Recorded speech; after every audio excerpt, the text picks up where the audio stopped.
کے پیارے حبیب خود آئے، اسلام لائے، فرمایا وہ اللہ کے پیارے حبیب کی بھی تکذیب کرتے ہیں، قرآن کی بھی تکذیب کرتے ہیں، اسلام کی بھی تکذیب کرتے ہیں، اس کو جھٹلاتے ہیں۔ اللہ تبارک و تعالیٰ فرماتا ہے ان لوگوں کا کیا ٹھکانہ ہے، الیس فی جہنم مثوی للکافرین۔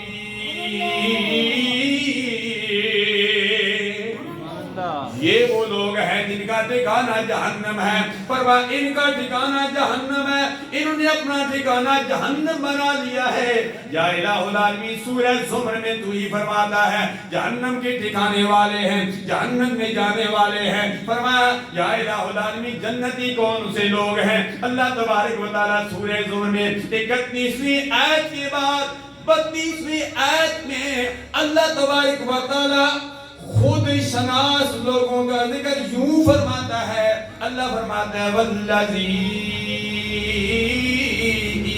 جاء بالصدق وصدق به اولئک هم المتقون۔ فرمایا وہ جو ہے والذی جاء بالصدق، وہ جو سچ لایا ہے وہ کون ہے؟ اللہ کے پیارے حبیب علیہ تحیت و ثنا، جو خود بھی سچے ہیں، قرآن بھی سچا ہے، جو خود بھی سچا ہے، سچ لایا۔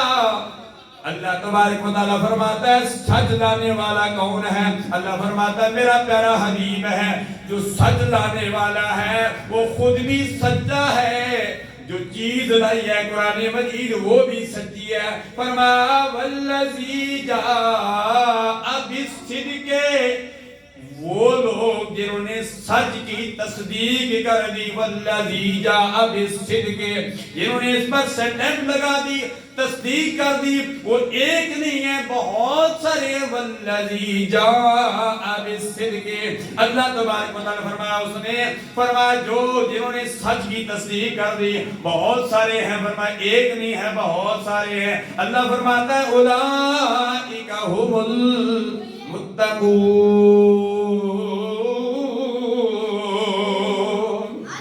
فرمایا یہی صاحب تقوی لوگ ہیں، یہی رب سے ڈرنے والے ہیں۔ فرمایا جنہوں نے اللہ کو بھی مانا، اللہ کے پیارے حبیب کو بھی مانا، قرآن مجید کو بھی مانا، فرمایا یہ سارے صاحب تقوی ہیں۔ ان صاحب تقوی میں پہلے نمبر پر کون ہے؟ اللہ وہ ابو بکر ہیں، جو پہلے ابو بکر تھے۔ جب سے اللہ کے پیارے حبیب صلی اللہ علیہ وسلم کی تصدیق کی تو صدیق